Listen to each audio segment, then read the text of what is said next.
Well, welcome back, CEOs, Confident Early Childhood Operators. I am Kelley Peake with you again here on the Early Childhood Business Made Easy podcast.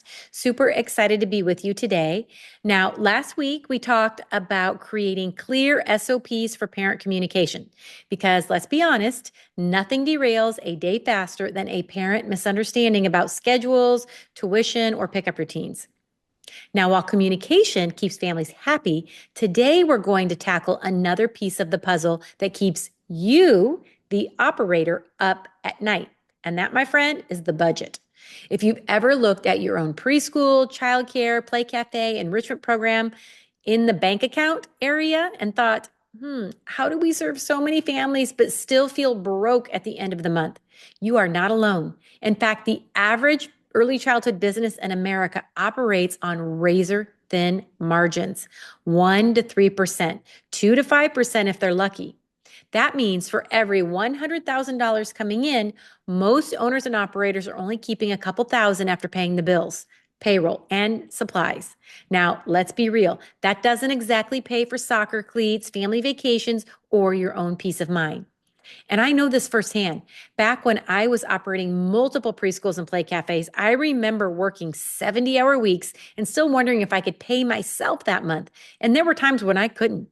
Meanwhile, my team needed raises, families wanted more enrichment, and I was missing my own kiddos' activities because I was in another budget meeting trying to figure out how to stretch one more dollar. That was the breaking point for me, and it's why I am so passionate about this topic. So today I'm sharing 3 insider strategies that can help you finally get control of your early childhood budget and maximize your business dollars without cutting quality. Now, here's what we're going to cover. Number 1, we're going to redefine profit with purpose, shifting your mindset from barely surviving to building purposeful profits that fuel your mission and that time freedom lifestyle you so deserve.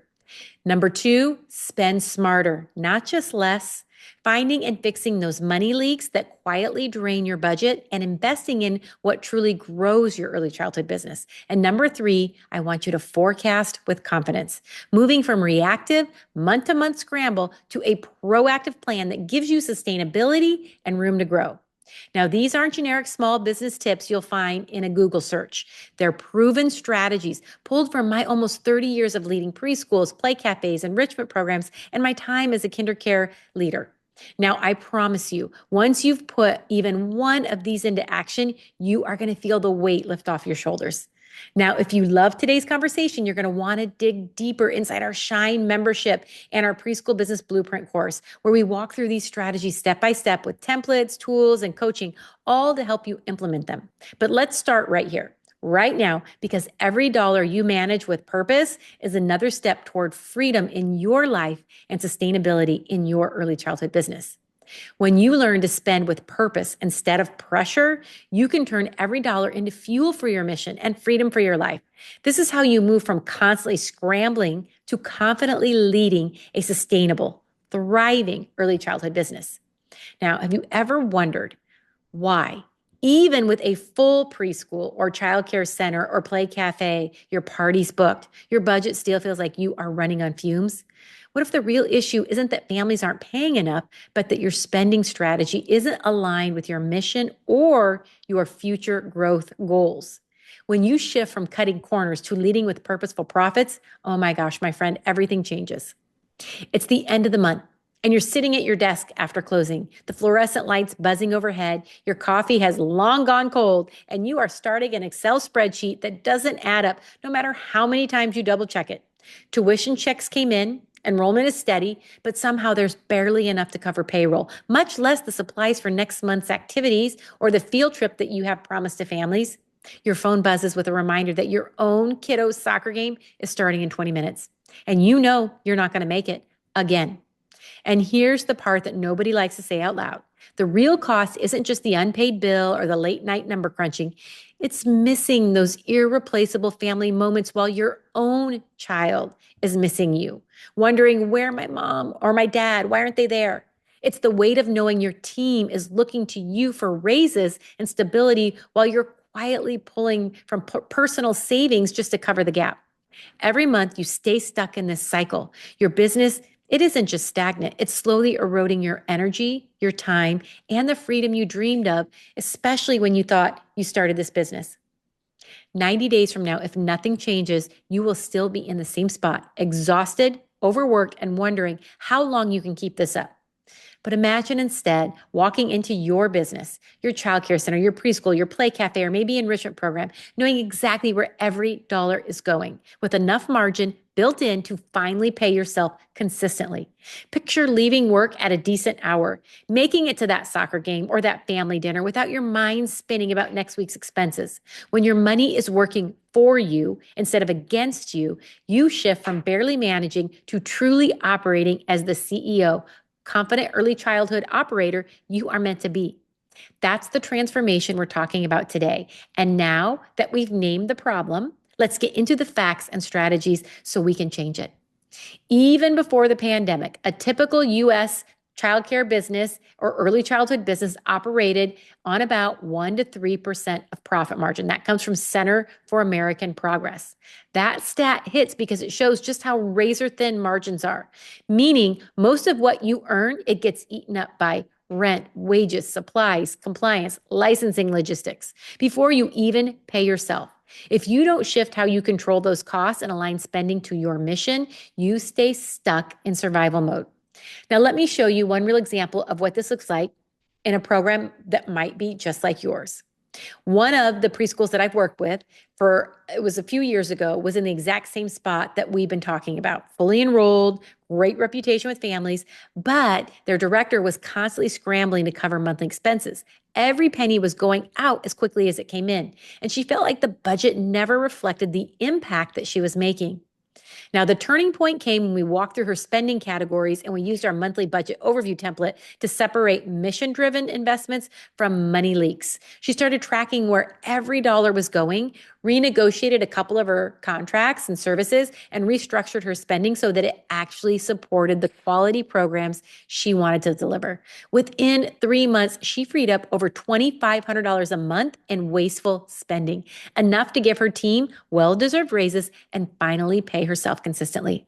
Just as important, she reclaimed about 5 hours a week that she used to spend chasing down receipts and last-minute fixes. Her business went from surviving to having a clear plan for growth, and her confidence, as the CEO of that business, it skyrocketed. Now, today, she has a stable financial foundation, happy team members who are sticking around, and the peace of mind to plan for the future instead of constantly reacting to the present. So let's break down exactly how you can do the same, starting with our strategy number 1, refine profit with purpose. Now, one of the biggest traps I see often in early childhood operators, I see that they fall into this equating profit with greed, or worse, treating profit as whatever's left over after everything else gets paid. And the result? These are owners and operators who work 70 hours a week, serve families well, serve their team, and still feel guilty for paying themselves a decent wage. Now, we need to flip the script on that immediately, my friend. Profit isn't what's left. Profit is not, let me repeat myself. Profit is not what's left at the end. Profit is what you plan for first. And this is why in our Purposeful Profits section, it's our very first profit booster of the CEO Leadership and Profit Engine. Profit is what fuels your mission. It allows you to pay your team fairly and well, invest in the family experiences you want them to have, which are quality, and to sustain the impact you are hoping to make long term.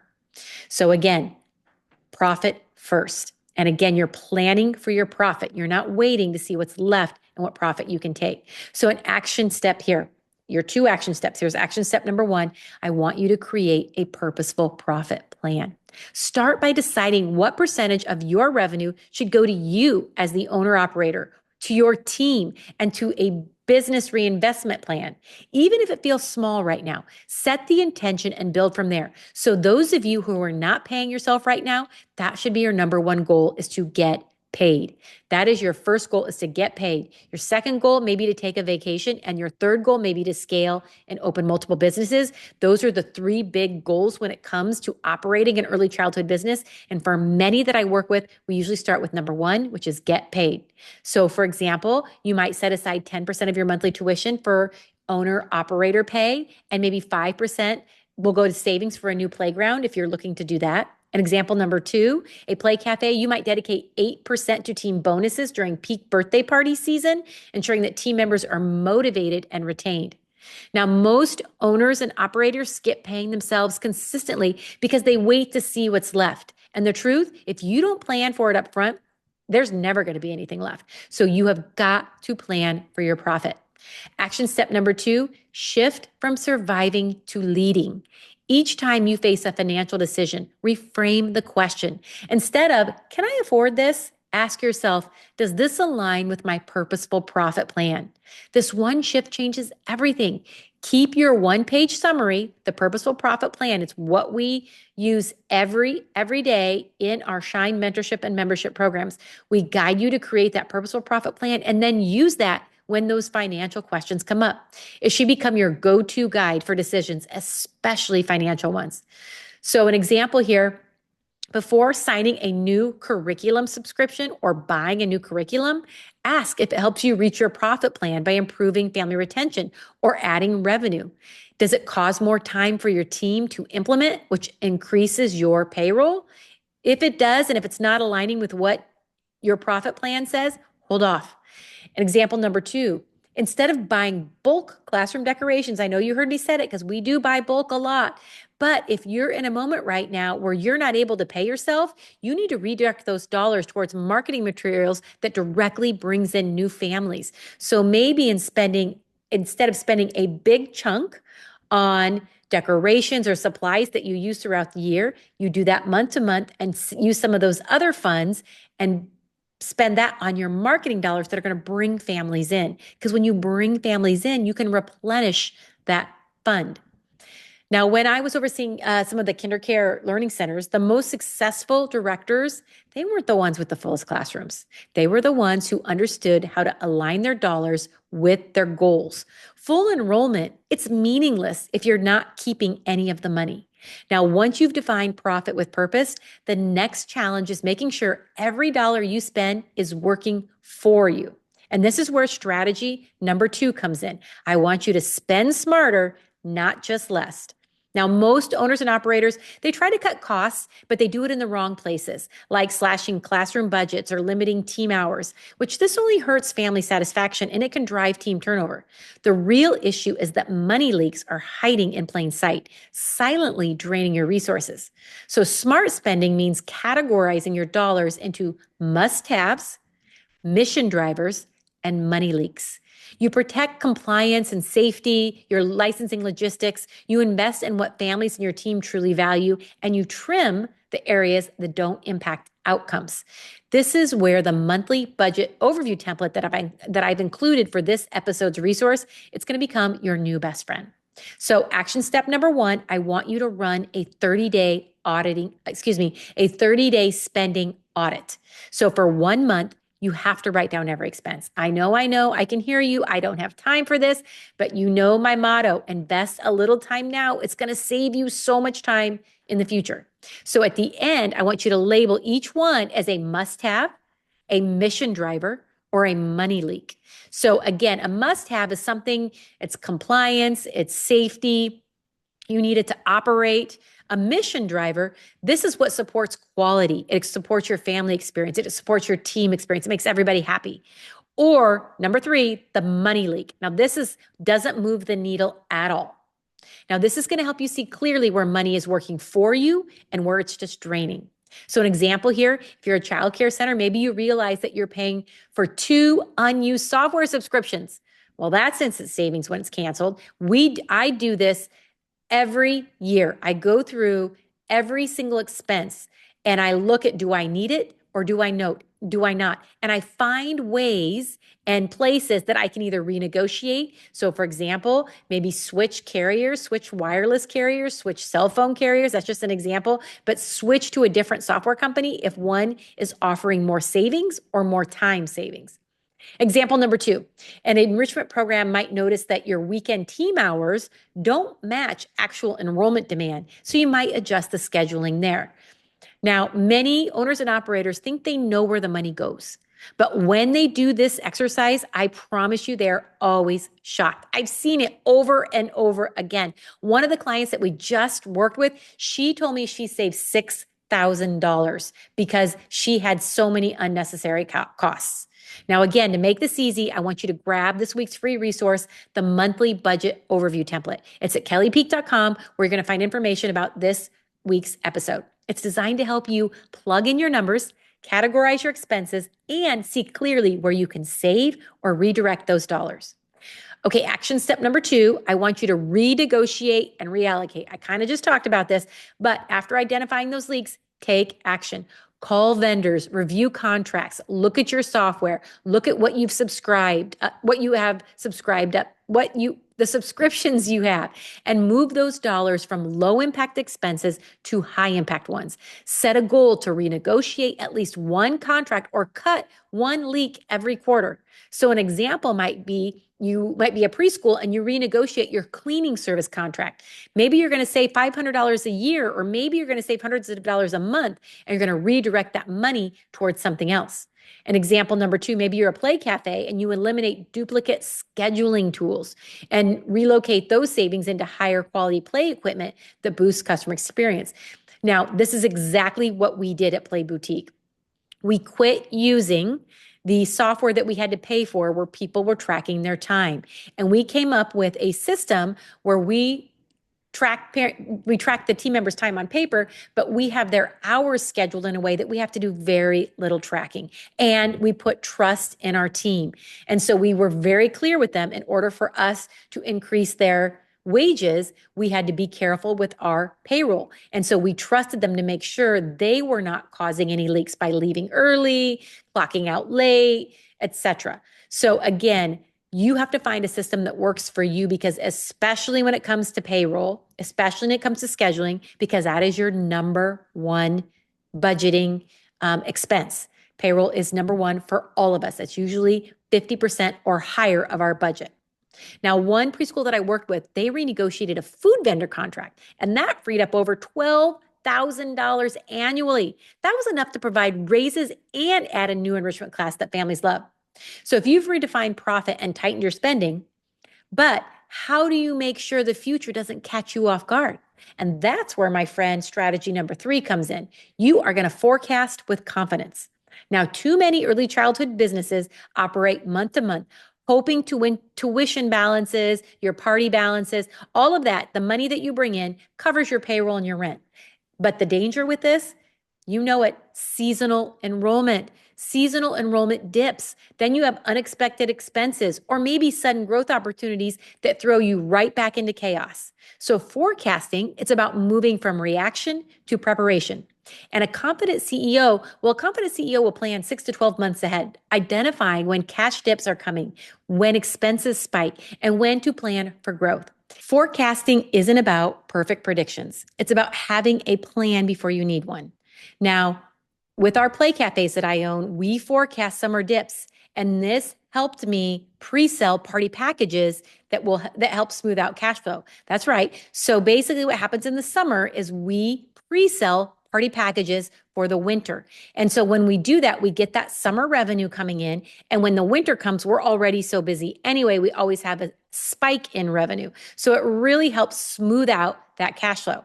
Now, action step number 2, I want you to plan for one growth move. Choose one growth investment each quarter. Don't try to expand in 5 different directions at once. That's where the chaos creeps in. And this planned growth, move it into your forecast so the expense, it's expected to and not a surprise. So for example, a childcare center might plan ahead to add a music enrichment program in September, include training, marketing, all of that in the forecast.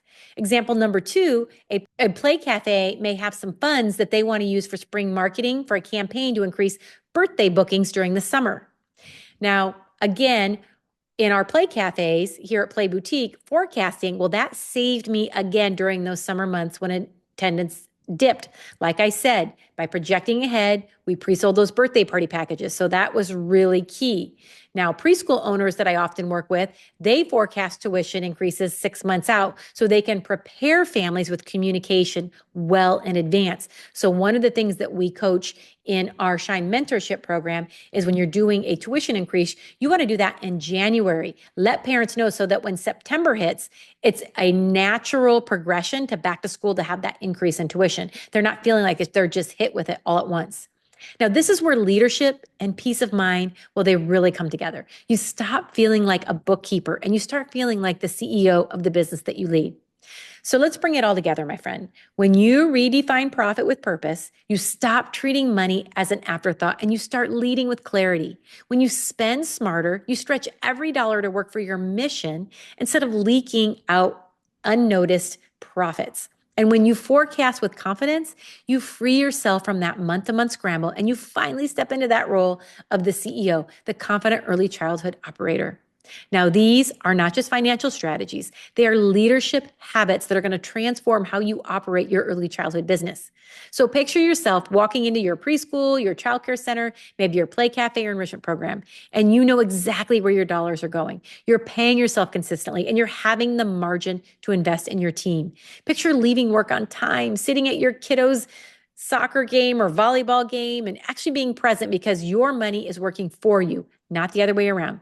And that is what the time freedom lifestyle is all about. It's not a dream, it's a decision.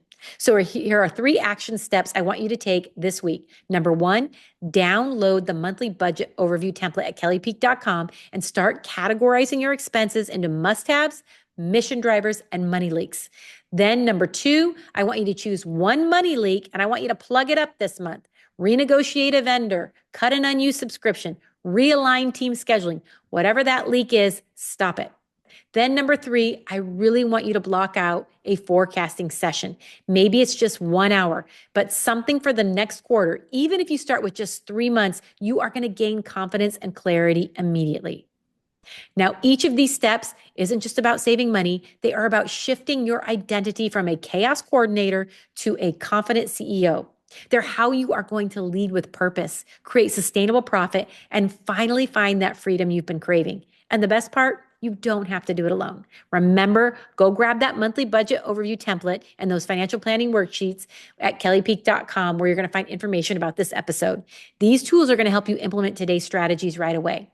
And then if you want to take this further, everything we talked about connects directly to Module 6 of the Preschool Business Blueprint, where we talk all about cash flow. We walk you through step by step that cash flow management, budgeting, and financial planning. Think of it as your full system for creating purposeful profits.